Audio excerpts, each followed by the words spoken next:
Hello, everyone. Hi. Welcome to Travel Week webinars, Unleashing AI's Potential for Travel Agents. I'm Devin Kinez. I'm the publisher of Travel Week, and Travel Week is dedicated to getting travel agents the information that they need. And wow, all this AI stuff is definitely information that travel agents need. So this is a whole entire year-long webinar series that we've done. If you need to see any of the previous webinars, they're all available on Travel Week's YouTube channel.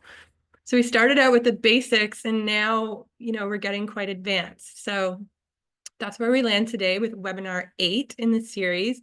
And today we're going to be talking about data. Data. That's all, anyone talks about these days. The more data you have, the better off you are, right? Okay, so why is data important? Well, first of all, informed decision making. If you have data, you know more of what's actually going on, so you can make better decisions. You can also help identify trends and patterns. For travel agents, maybe you're seeing differences in what people are spending or what they're willing to spend on. So, that can be important information. Of course, data can help you improve your efficiency. If you have data, you can do things more easily. If you have data, you can figure out, where you're being efficient, where you're not being efficient. Of course, you can enhance the customer experience. If you have data on where a client has traveled in the past and what their interests are, you're going to be able to recommend a much better trip for them. Measuring performance. Of course, we always want to be measuring performance, who's selling what, who's doing better. And then, of course, compliance and risk management. We all have to deal with risk in our businesses, so data can help us manage these risks better.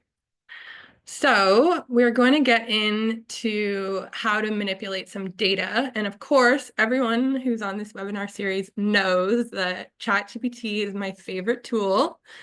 And everyone probably also knows that I use Google Suite, as most people do these days. So Google Sheets, Google Forms, Google Calendar.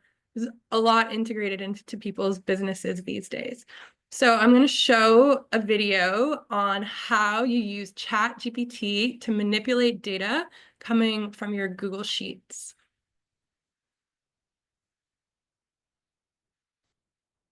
I spend more hours than I'd like to admit in Google Docs. Last week, with all the announcements that OpenAI made, one of the announcements that didn't get as much publicity was its integration with Google Docs for Plus users. This major upgrade has the potential to allow us to collaborate more easily with ChatGPT in our day-to-day workflow. In this video, I'm going to show you how to connect Google Docs to ChatGPT, and then I'm going to share 5 practical use cases that we can use as creators and brand builders. I'll be sharing some specific examples directly from my businesses where this GPT-4o Google Docs integration might just change the game. I'm David Dundas. I'm the COO of Brand YGN, and I run an agency where we connect creators with brands. I'm here to help you get paid to do more of the things you love. Hit the subscribe button if you're into that. Let's jump into my laptop. When you log into ChatGPT, what you'll now see when you try to upload a file is a few different menu items. So you'll see upload to computer, which is what we had before. You'll see connect to Google Drive, and then you'll see connect to Microsoft OneDrive. And obviously for this video, we're just going to be focused on Google Drive. So click on connect to Google. Now you're connected. You'll see this notification. Say you don't want ChatGPT to any longer have access to your drive, or say you want to connect a different account. You go over here to your icon up here, and then you go to connected apps, and then you can disconnect it. And then you're disconnected. It's pretty simple to get started. Now, what we'll do is we'll just reconnect it really quickly. Let's talk about the first use case, creating content. If you're a creator or if you're a marketer, you probably have content that you're creating on an ongoing basis. And if you don't use Notion or Monday.com, you're probably using Google Sheets. Why don't we just jump into this use case that could be really interesting? It's creating visuals for a blog post or for a video based on text that we've already added to a spreadsheet. We'll go to the upload section. We'll go to add from Google Drive, and we'll go into OpenAI examples. And let's go to what is AI art visuals. So this is essentially a shot list for a video. We want to just create the image itself. We can add this to ChatGPT. We've added this as an attachment to our chat. We can say, review the spreadsheet, and based on the visuals, use DALL-E to create the corresponding image for each row. And let's see what it does. So it's going to go through and it's going to take each image prompt and then it's going to try to generate the corresponding image.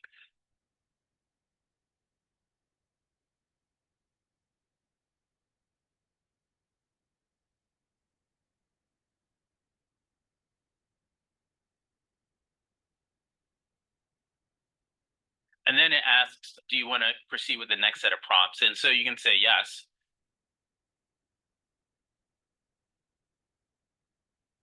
And then you could say, add these generated images to the spreadsheet in a new column. And so this actually won't work. It uploaded them locally, so you'll still have to download them and then add them to the spreadsheet or upload them to your Google Drive. But this is pretty cool because you could go through and generate images based on this spreadsheet. So if you think these images are cool and how this works is cool, hit the like button and we'll move on to the next example. Example number 2.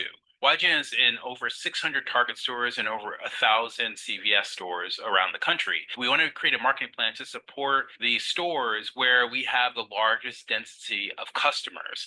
And what we would do is we would go to Shopify, we'd export our customer data, and then we're going to take the list of stores that we got from our partner and then upload them and determine where we should focus our marketing efforts. We have 2 spreadsheets here. The first one is YGN sales, and the second one is the YGN Target store list. And so then we could say, based on the YGN sales spreadsheet, analyze the data and suggest where we should focus our marketing efforts to support our target retail locations. Share your rationale for your suggestions. This is orders for a specific month in the past based on city. And then we have the city list of where the stores are that then goes through and it will suggest the stores and the marketing where we should be focused. So Brooklyn, so super cool. Identify the target stores in Brooklyn and marketing efforts. Chicago, Atlanta, Houston, and LA. And so these are the stores. So what we would do is we want to kind of come up with marketing plans based on where our customers actually are today and focused on these stores. That's example number 2 of something that I do on a daily basis. Now I can just work with ChatGPT to do it. The next one is maybe a little bit niche depending on who you are watching this. But if you're a brand that runs Facebook advertising, what you always are asking yourself is this advertising spend that we have, is it profitable or not? I want to show this one example of asking ChatGPT, should you spend more or should you spend less? So I'm just going to share the spreadsheet with ChatGPT. And so this is the revenues from years ago. It's not sensitive. So why don't we jump in, look at the spreadsheet for our advertising and order data and suggest how our media has performed. And so what I'll show you is that this is essentially is just a spreadsheet where we have these different columns of new customers, AOV, blah, blah, blah, blah, blah, repeat orders, new orders, all those types of things. And then the CAC is the most important thing, is your customer acquisition cost and how much we spent to acquire the customers. What you don't want to do is you don't want to spend more than you can afford to acquire new customers on a daily basis. It gives us breakdown of the data itself. It's pretty generic, so we maybe can go a little deeper. But what I want to do is look at the correlation between our spend, our CAC, and our revenue. For every dollar do we spend, are we making more than a dollar back? Let's just say, can you correlate daily spend, CAC, and top line revenue? Are there points where it is no longer profitable to spend more? What daily spend should we stop. And so what it does is it looks at correlation. There's a high, strong correlation. When you increase your spend, your cost to acquire a new customer goes up. So it gets more expensive to acquire customers, so it makes it less efficient. And then there is a positive correlation with spend and revenue, but it's not that strong. What this is saying is that there is probably a point where if we continue to spend, we'll no longer see any new revenue. So it's not profitable. And so there it gives us a breakdown analysis. And then if we scroll all the way down, I asked, okay, so at what point should we just stop spending? So don't spend any more than $1,735 a day. This is awesome. Before you needed an analyst to do this work. Now, if you know the right questions to ask ChatGPT and you have the data, then it can answer it for you. Love this one. The next one is recently we updated our website for Hello Combo. And so what we did was we pulled together some of the best performing creative, and we have this top ad creative. So what I want to do is I want to turn each one of these into pages that we can add to our website. This is just a brief note and angle and how we got the content. I want to have ChatGPT write the copy for me for each one of these pages. So what we're going to do is add to Google Drive. Again, OpenAI examples, top ad creative. Now we're going to ask it, review the spreadsheet. It's an example of client content and our process for generating ads. Create a full SEO optimized page of 800 to 1,000 words describing our process and the type of ad creative. This will be used as our work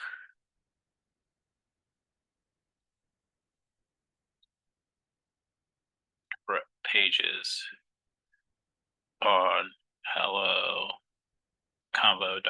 So let's see what it does. We have some content, and now we can ask it to do a couple more things. Now for each, generate a SEO optimized meta description,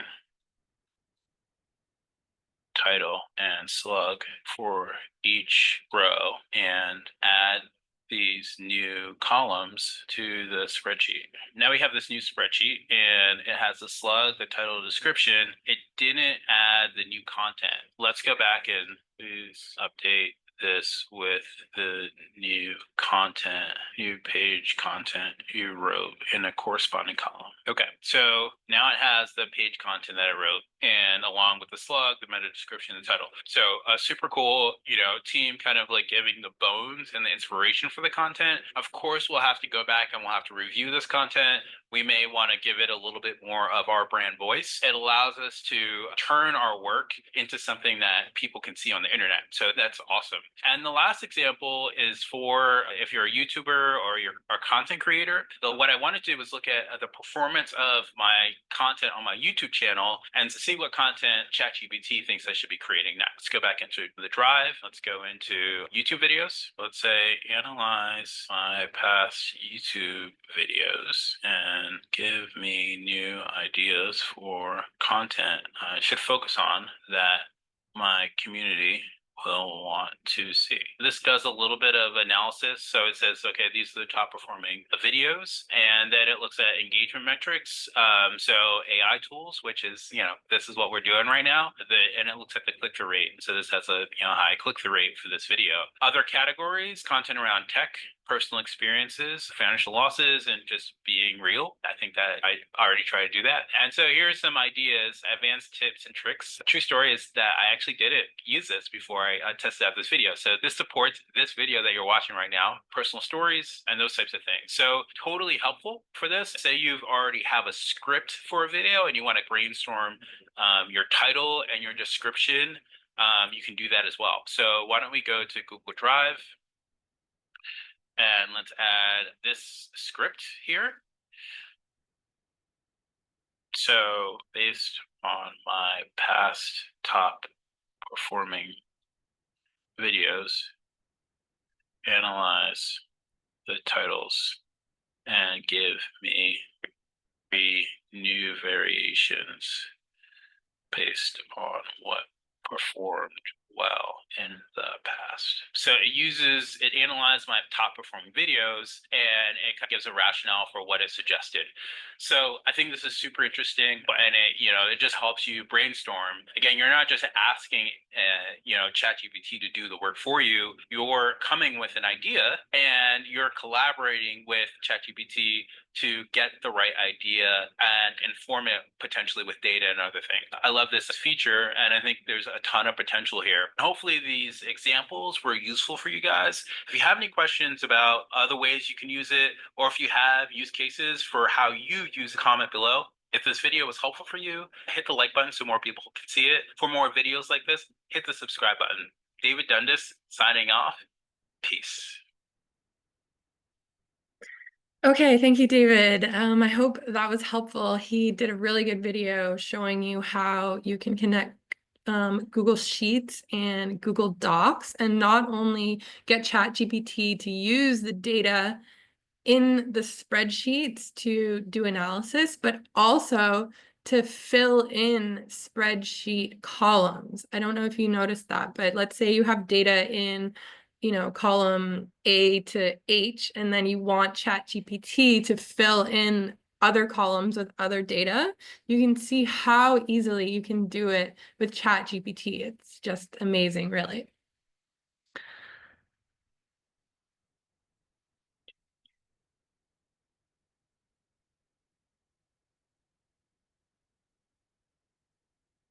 Okay, so let's go through very slowly what exactly you can use ChatGPT to do to manipulate your data. So the first thing is data analysis.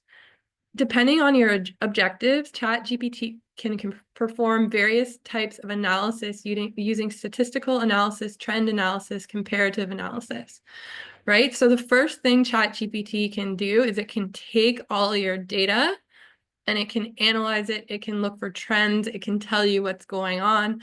The computer is going to be a lot smarter at figuring out all these details than you will with, your own eyes. So pump in your data and see what it comes up with. Once you've done that, you can then ask ChatGPT to interpret your results. It can offer you analysis. It can offer you implications. It can show you trends. It can take your data and not only, show you what's going on, but then it can, analyze it and tell you the significance of it. So 1, analyze the trends. 2, tell you the significance. 3 is then it can give you actionable insights and recommendations. So you have no idea what ChatGPT is going to say. You could pump in your financial statements for your business. You could pump in, your sales for the year, all your client data. And you could ask ChatGPT, how do I become a better salesperson? How do I increase my sales? How do I increase the profit in my business? And ChatGPT will literally make recommendations. You'd probably have to hire a business consultant and pay them thousands of dollars to get insights that ChatGPT is now going to give you for free. Of course, we're going to take everything with a grain of salt. Maybe some recommendations you won't take, but there could be gems in there that you've never even thought of. Like, let's say you put your sales data in there and ask for recommendations how to increase your sales next year.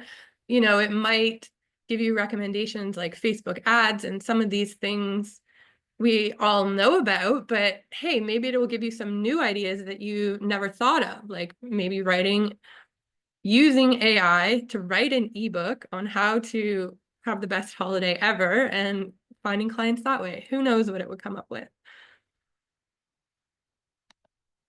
And then report generation. We can just ask ChatGPT to generate a report. If you connect all of your sales data to ChatGPT, you could then just very easily, pull up sales for November. ChatGPT will tell you. Pull up sales for females between 35 and 45. It's going to pull it up right away. So there's all kinds of things. Once you put your data in there, once ChatGPT has your data, then you can really, almost use it like your accounting system to just pull data, pull data, pull data.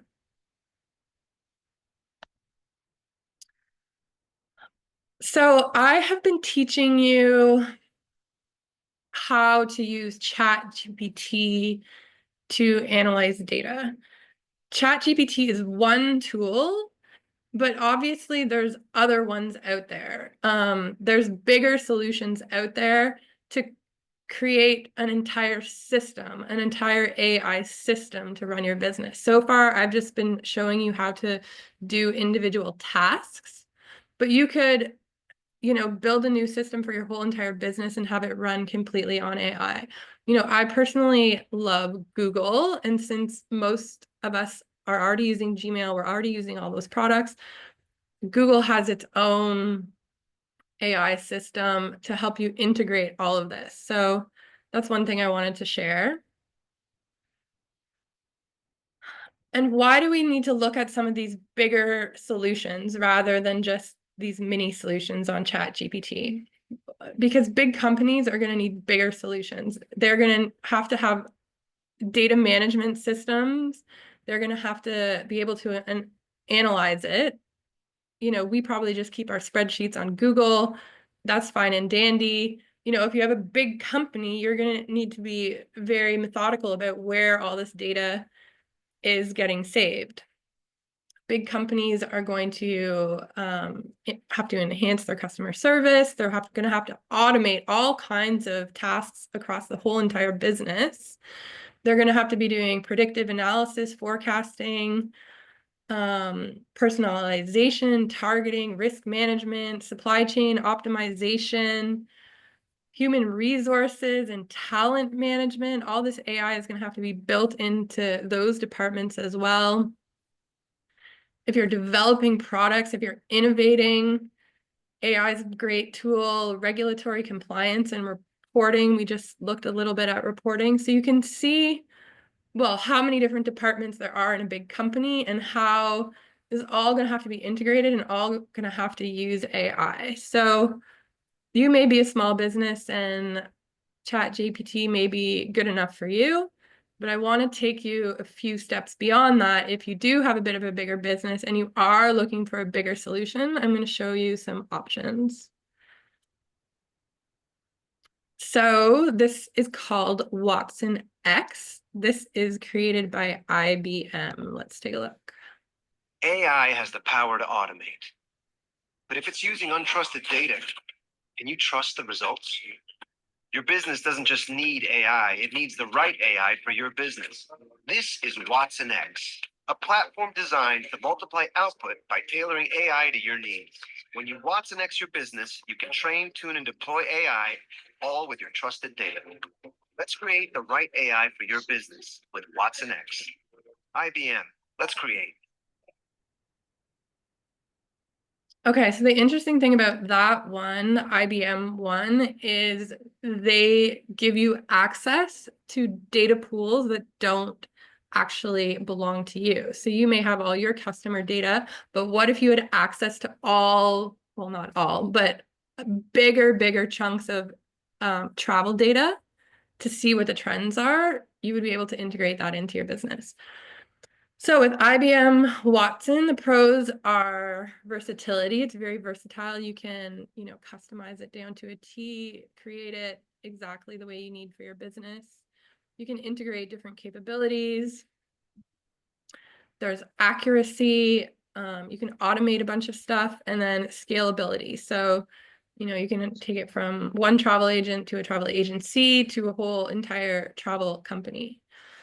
Some of the cons that are going to be prohibitive for smaller travel agencies is the cost, the complexity, that it's a bit resource intensive, and there's a bit of a learning curve.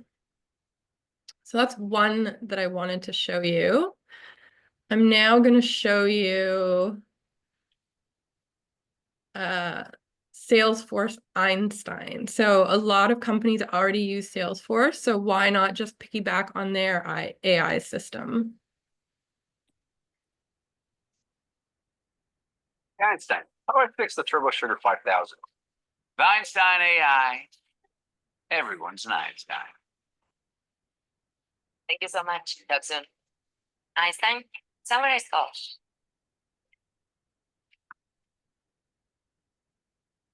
Einstein, write product descriptions for the free collection. Now, everyone's an Einstein with Salesforce. So I also really liked that video. I thought it was cute, so I wanted to show you. So again, when you're looking for more comprehensive solutions in your business, you're going to have to decide what platform you want to build this on. Salesforce and the Einstein system is a possibility. They, have fully integrated solutions. And if you're already using Salesforce, that would work perfectly. You see, you can use your Salesforce, then you can get into your custom management, then you can get your accounting, and you can all build it in one place. And then everything talks to each other and everything gets auto-generated.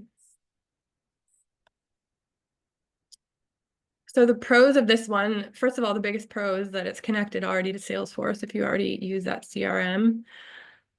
Enhanced productivity, predictive and analytics. That's very important. Personalized customer engagement, seamless integration with all the systems that you're already using, and they can custom build AI models for you. So, of course, there's cost considerations to all of this. Data storage costs, the learning costs, the complexity, and then the quality of your AI is always dependent on the quality of your data. So if your data isn't very clean, Salesforce isn't going to be able to help you out with that.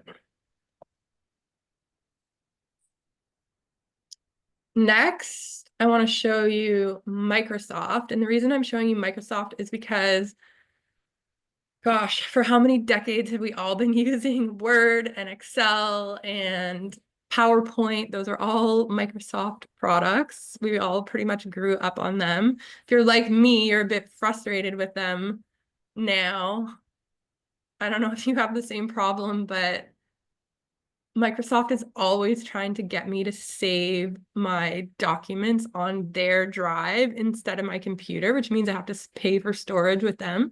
They make it near impossible to shut that off. And they're also always trying to trick me from moving away from Google as a search engine to their search engine, which also really annoys me.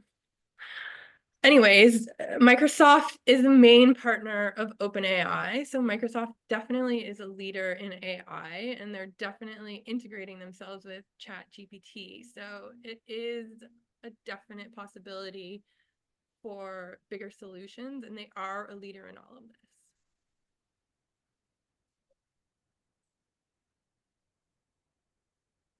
Azure AI unlocks the potential of generative AI, giving you building blocks to bring intelligent apps to market quickly with pressure-tested services.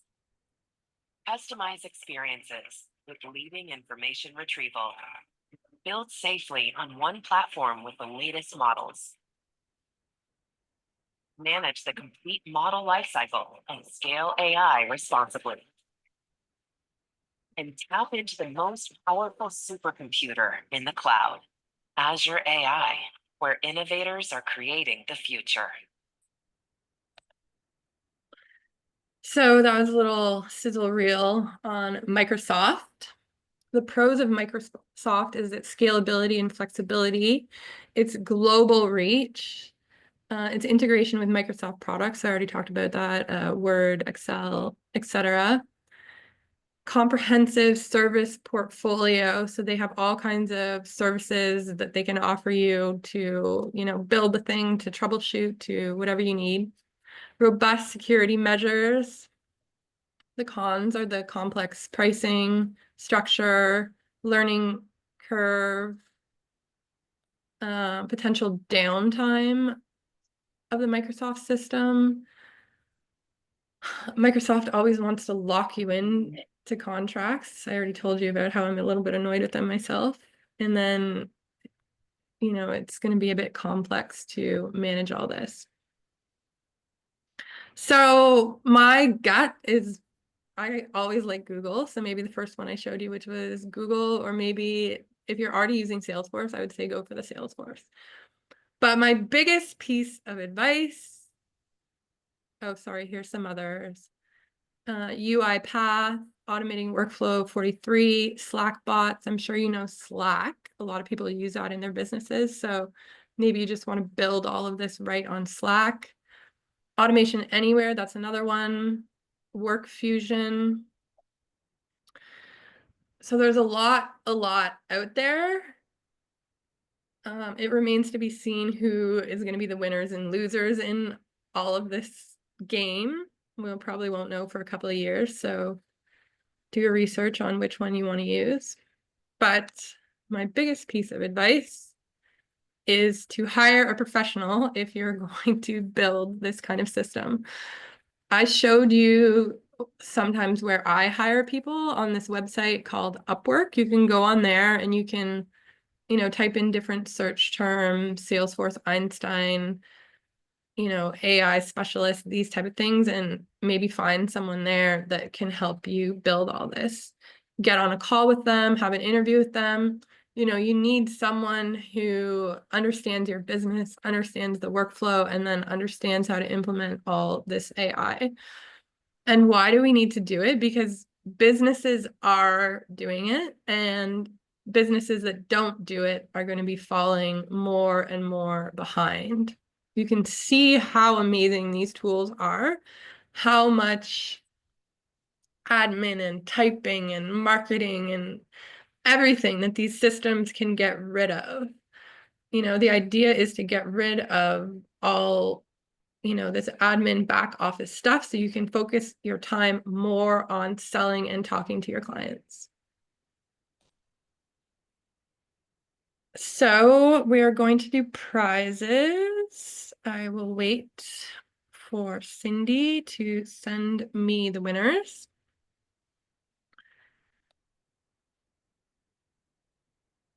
I'm going to let you know that the final webinar of this series is going to be on December 11th at 1 p.m. And what we're going to do is a review of everything that we've covered. So if you missed some of the webinars or you don't feel like going back and watching all of them, come to this and I will give you a full overview of everything. And, maybe if you've been with me the whole entire year, learning, you forgot about some of the stuff that we learned way back in February. So I will review everything. So if there's any questions, can you put them in the Q&A chat? And the winners for today, we're going to do a $100 Amazon gift card, are Nuruddin Asaf, yay. Deepak Patel, yay. And Paul Segal, yay. So Cindy, who's helping me on this webinar, she's going to be in touch and she is going to get you your prize. And now I'll just quickly see any questions in the chat. Give you guys a couple more seconds to write any questions. Otherwise, we will end this meeting for today. Just double check.